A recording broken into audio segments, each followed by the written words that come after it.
네, 여러분 안녕하십니까? 저는 현재 스포츠 중계하고 있는 아나운서 이강준입니다. 반갑습니다. 이렇게 직접 만나진 못했지만 온라인을 통해서 또 영상을 통해서 여러분들 앞에 또 하나님 이야기를 할 수 있어서 정말 감사합니다. 사실 하나님에 대해서 이야기할 수 있는 그런 기회들은 세상 살면서 많지는 않잖아요. 그리고 또 제가 언제 이런 간증을 해보겠습니까? 여러분들 앞에서 하나님을 만난 그 이야기들을 나누면서 저에게 있어서도 와, 정말 감사한 일들이 참 많았구나. 다시 한번 생각하게 만드는 그런 좋은 기회를 주셔서 진심으로 감사드립니다. 오늘 여러분들과 나눌 이야기는요. 그냥 제가 살아오면서 믿음을 어떻게 지키고 있나? 나는 이런 어려운 상황 가운데서 신앙을 어떻게 지키고 하나님과의 관계를 어떻게 만들고 있나? 라는 이야기들을 그냥 두서없이 하겠습니다. 오늘 하나님께서 주시는 그런 의식의 흐름으로 이야기할 테니까 잘 귀담아 들어주시길 부탁드리겠습니다. 정말 요즘처럼 신앙을 지키기가 어려운 시대도 없는 것 같아요. 코로나 때문에 교회도 나갈 수가 없고 나가지 못하다 보니까 예배를 온라인으로 드려야 되고 온라인으로 드리다 보니까 준비되지 않는 상태에서 예배를 드리게 되고 예배를 드림과 동시에 뭐 다른 일들을 하는 약간 그게 예배인지도 모르겠는 그런 믿음이 얕아지는 그런 상황 가운데 놓여 있습니다. 여러분, 이런 상황 가운데서 여러분들은 어떻게 믿음을 지키고 계십니까? 저는 모태신앙입니다. 모태신앙이고 3대째 믿음을 유지하고 있고 제 아내 그리고 제 아이까지도 이제 4대에 걸쳐서 하나님을 믿고 하나님을 내 구주로 모시고 그 믿음을 지켜가고 있는데 사실 이 가장의 입장에서 이 믿음을 지키기가 쉽지는 않더라고요. 세상을 살아가고 그 세상 속에서 또 하나님께서 주신 그 말씀대로 살아가기가 왜 이렇게 힘든지 모르겠어요. 그냥 혼자 살아갔을 때에는 뭐 결혼하기 전에는 제가 어떻게 살던 저만 책임지면 되는데 제가 결혼하고 아이가 생기고 또 가족이라는 공동체를 만나게 되면서 어찌 보면 내가 믿음이 없어지고 흔들려 버리면 이 가족 전체의 분위기도 흔들리겠다라는 생각이 정말 많이 들더라고요. 그래서 가장으로서 이러면 안 되겠다 생각이 들어서 정말 하나님을 꽉 붙잡고 살아가려고 정말 노력합니다. 물론 쉽지 않아요. 그런데 이런 과정 중에서 제가 어떻게 하나님과의 관계를 잘 지켜가면서 믿음을 유지하는지 지금부터 3가지를 빗대어서 이야기하도록 하겠습니다. 저는 다윗이라는 사람을 정말 좋아해요. 제가 CBS 성수학당에 출연하면서 이 최정권 목사님께 계속 성경 공부를 하고 있거든요. 그런데 이 사무엘 상과 하에 나오는 이 사울과 또 다윗의 일대기들을 보면서 야, 진짜 다윗도 인간이었구나. 하나님께서 기름 붓고 왕으로 세워주시겠다 약속한 다윗도 인간이었고 그 다윗이 위대한 왕이 되어서도 하나님을 어떻게 믿고 자기의 믿음 생활을 어떻게 유지하는지 저는 그 성경 공부를 하면서 이 다윗을 보면서 제 자신을 보게 되었어요.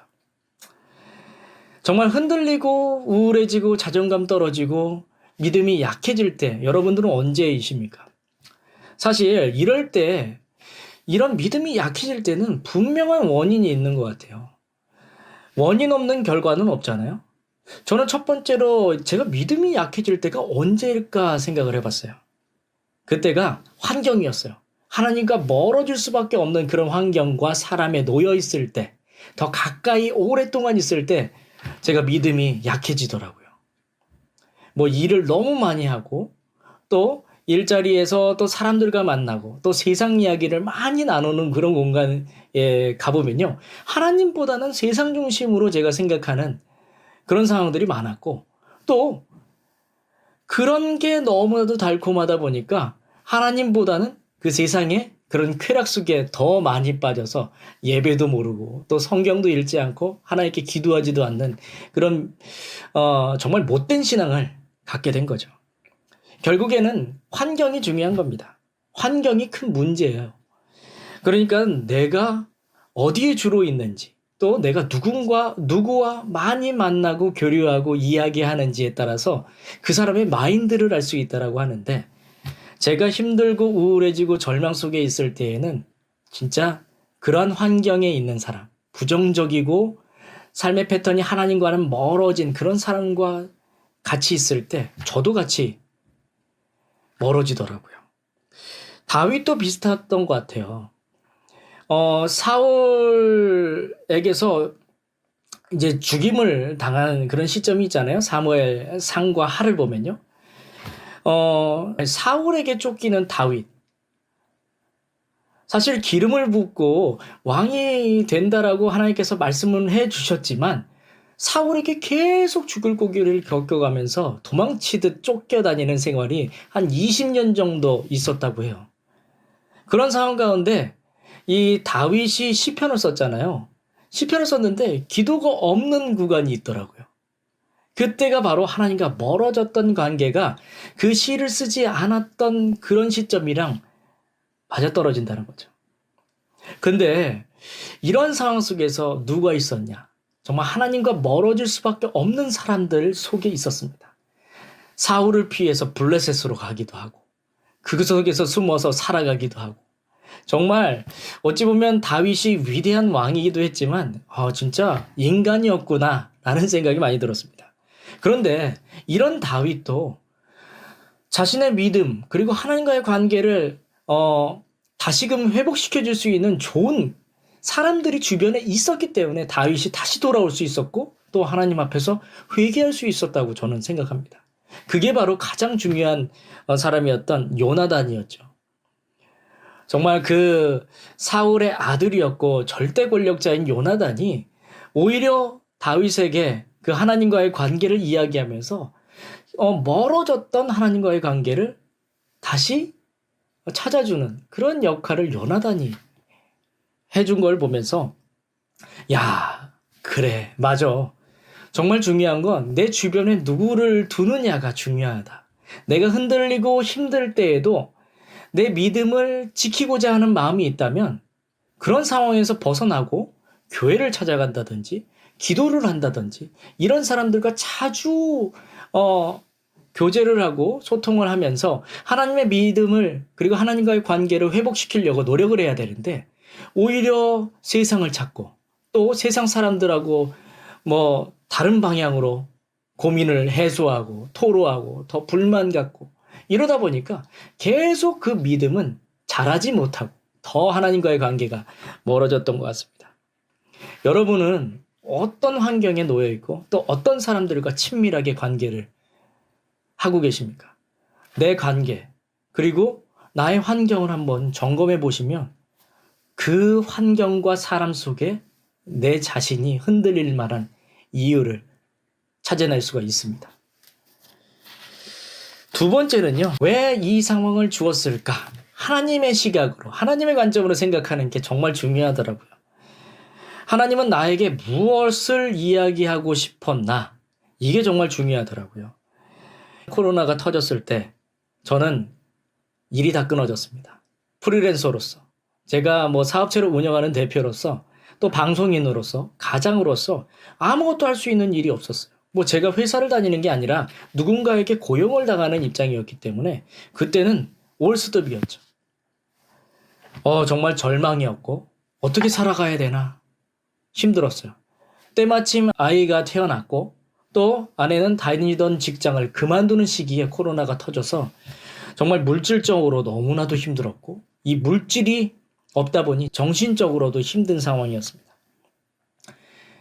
그런데 이런 상황 속에서 제가 아무리 해소하려고 해도 상황은 나아지지 않고 더 고민을 할수록 걱정거리만 느는 거예요. 그때 그냥 무릎 꿇고 기도할 수밖에 없었고 또 하나님은 왜 나에게 이런 상황을 줬을까 생각하고 또 하나님께 묻고 기도할 수밖에 없더라고요. 내가 할 수 있는 일이 아무것도 없으니까. 그때 코로나를 통해서 저는 이런 걸 느꼈습니다. 하나님과의 멀어졌던 관계를 다시 한번 찾을 수 있는 그런 시간을 하나님께서 주신 거다. 그리고 일상 속에서 감사하지 못했던 그런 삶들을 다시 한번 되돌아보면서 하나님께 감사하는 마음을 갖고 더 낮아지는 마음으로 살아가라 라는 그런 가슴속 뜨거운 하나님의 말씀을 저에게 주셨어요. 다윗도 보면요, 20년간 사울에게 쫓겨다니면서 정말 전 지역을 돌아다니면서 사울을 피해 다녔습니다. 뭐 동굴 속에도 들어가고 블레셋 속에도 들어가고 뭐 미친 척도 하고 막 여러 가지 위험 고비들을 넘겼죠. 근데 다윗은 여기서 불평 안 했을까요? 불평했겠죠. 항상 노래하고 항상 하나님을 찬양하는 다윗은 아니었더라고요. 다윗도 똑같이 인간이더라고요. 이 삶 속에서 왜 다윗에게 이렇게 20년간 사울을 피해 다니면서 죽을 고개를 넘겨가면서 내가 왕인데도 불구하고 왜 이런 상황을 하나님께서 주셨을까? 라는 생각이 들더라고요. 근데 공부하면서 이런 생각이 들더라고요. 아, 훈련의 시간이었구나.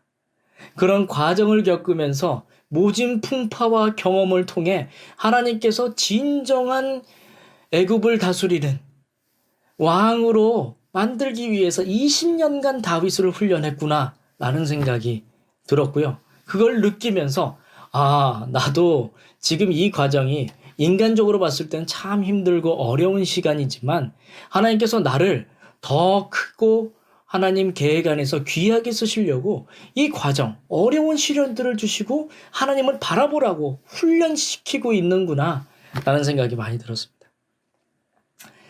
그래서 뭐 지금도 계속 훈련의 과정들을 겪고 있지만 저는 2020년 그렇게 코로나를 통해서 이런 생각을 했어요. 그냥 하나님께서 그 광야에서 만나와 메추라기를 먹으면서 불기둥과 구름기둥을 따라가면서 하나님의 매일 인도하심을 따라 살아가는 것처럼 그래, 내가 이 시기를 그냥 하나님 앞에서 묵상하면서 그냥 주어진 삶 속에서 최선을 다하자. 최선을 다해서 살아가다 보면 분명히 하나님께서 그 상황을 통해서 이끄시는 게 있겠지. 나는 마음가짐으로 매일매일 하루하루 정말 성실하게 꾸준하게 살아가려고 노력을 했습니다.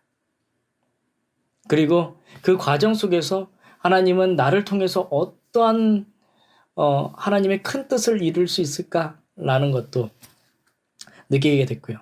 그래서 여러분, 왜 이 상황을 주었을지 하나님의 시각으로 자기 자신을 한번 바라봤으면 좋겠습니다. 자, 세 번째, 그분의 계획입니다.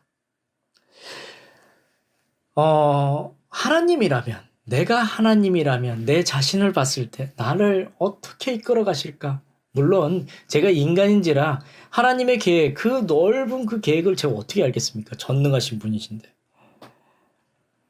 그렇지만 그분의 계획, 그냥 하나님의 입장에서 하나님이 기뻐 받아줄 수 있는 그런 삶들은 어떻게 살아야 될까? 좀 많이 고민하고 있는데 제가 방송인으로 살다 보니까 정말 오늘 좋았다가 내일 절망에 빠졌다가 또 이렇게 감정 기복들이 왔다 갔다 할 때가 참 많습니다. 이 방송을 하다 보면요. 뭐 방송이 아니어도 뭐 비슷하겠죠. 주변 지인들이 잘 될 때 주변 지인들이 잘 될 때 참 기분은 좋지만 그리고 축하는 해주지만 마음 한편에서는 배가 아플 때가 참 많습니다. 반성합니다. 뭐 여러분들은 안 그러시겠지만 저는 그렇습니다. 그러면서 그 사람들을 보면서 잘된 지인들을 보면서 나는 왜 그럴까? 나는 언제 저 자리에 갈까? 저희 직업은 약간 대중 앞에 잘 많이 노출돼야 되는 직업이잖아요. 그래야 일도 많고 또 명예도 얻기도 하고. 그런데 주변 지인들이 잘 될 때 내가 진심으로 막 축하해 줄 수가 없는 그런 마음들이 많이 들더라고요. 이게 바로 인간의 죄성 아닙니까? 죄성. 스스로 평가하고 스스로 자책하고 자존감이 떨어지고 그러다 보면 우울해지면 주변에 내 가족과 내가 하고 있는 모든 그 환경에 안 좋은 영향을 끼치게 되고 정말 한 번 우울에 빠지면요. 한 번 이 부정적인 감정에 빠지게 되면 그 감정에서 헤어나오기가 쉽지가 않습니다. 이럴 때 저는 다시 한번 생각했어요. 왜 이 상황을 주었을까? 그리고 왜 하나님만의 계획, 나는 하나님의 어떤 계획 안에 있을까? 이런 생각을 하면서 그 상황들을 벗어나려고 많이 노력했던 것 같아요. 여러분은 여러분의 삶의 일상들을 한번 적어보셨나요? 적어보면요. 하나님께서 나를 어떻게 이끌어 가셨는지 정말 정확하고 객관적으로 보입니다. 제가 건축학과 출신으로 학교를 다니면서 교회에서 배운 레크레이션으로 MC를 처음 하게 됐고, 그렇게 하다가 우연치 않은 계기에 또 방송에 데뷔하게 되고 아나운서가 되고 지금 이 자리에 있는 겁니다. 사실 내가 건축인데 어떻게 MC를 하게 됐고, 나는 정말 소극적인 사람이었는데 어떻게 하나님이 내가 무대에서 대중들 앞에서 대중들을 리드하면서 진행하는 아나운서가 될 수 있었을까? 또 스포츠 중계를 할 수 있었을까? 제 자신을 생각하면 정말 놀랍습니다. 그리고 저를 아는 친구들이 저에 대해서 이야기할 때면 정말 놀랍다고 그런 이야기들을 많이 하거든요. 근데 저는 하나님께서 분명히 그 타이밍마다 계획하심이 있었다고 저는 생각합니다. 지금도 보면 아나운서를 하면서 제가 유튜브를 하고 있거든요. 이강준의 씹어먹는 일본어라고 일본어 채널을 운영하고 있습니다. 지금 뭐 구독자가 한 2만 5천 명 정도 가까이 되는데, 사실 제가 일본어를 잘하는 사람도 아니었고요.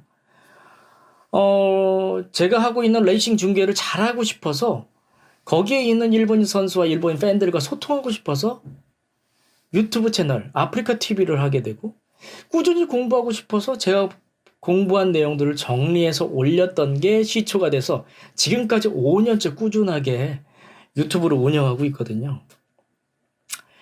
저는 이런 것들을 보면서 야, 내가 아나운서로서 어떻게 일본어를 하게 됐지? 뭐 다른 것도 아니고 왜 일본어야? 이런 생각을 하게 됐어요. 난 단순히 그냥 진행을 잘하고 싶었고, 일본인과 선수들을 인터뷰하면서 더 재미난 경기들을 중계하고 싶었던 게 그게 다였는데, 하나님께서는 이걸 통해서 또 다른 걸 저에게 보여주시더라고요.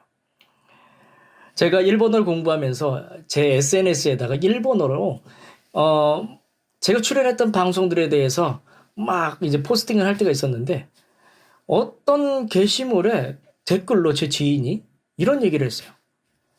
이 방송을 일본어로 네가 이야기해서 일본 사람들이 들었으면 좋겠다. 하나님의 방송을 일본 사람들이 들었으면 좋겠다. 라는 댓글을 남겨주신 거예요. 그때 저는 뒤통수를 치는 듯한 그런 놀라움이 있었죠. 아, 하나님이 내가 일본어를 통해서 또 일본 사람들을 사랑하셔서 그 통로로서 사용하기 위해서 내가 지금 아나운서지만 일본어를 공부하게 하시고 사람들과 소통하게 하고 있진 않을까? 그런 생각을 했어요. 그래서 2018년도에 기회를 만들었고 진짜 일본에 사역을 하러 갔어요.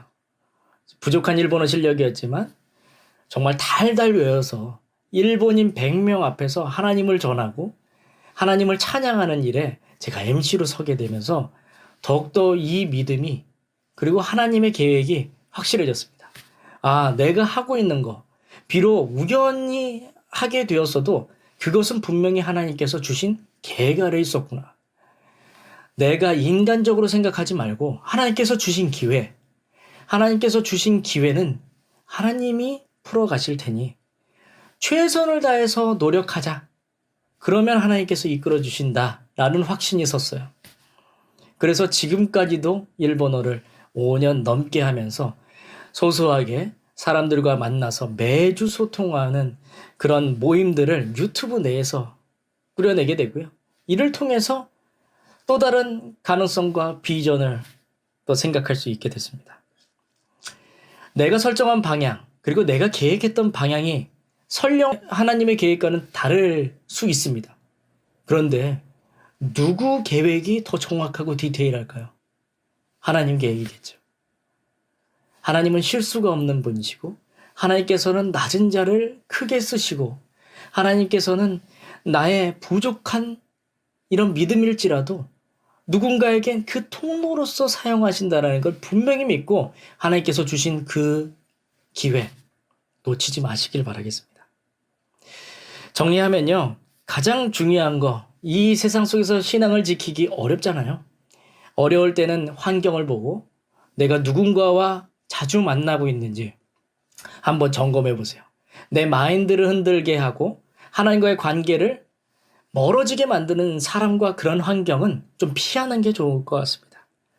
그리고 하나님의 관점에서 생각해 보세요. 왜 나에게 이런 상황을 줬을까? 그리고 하나님의 계획을 생각해 보세요.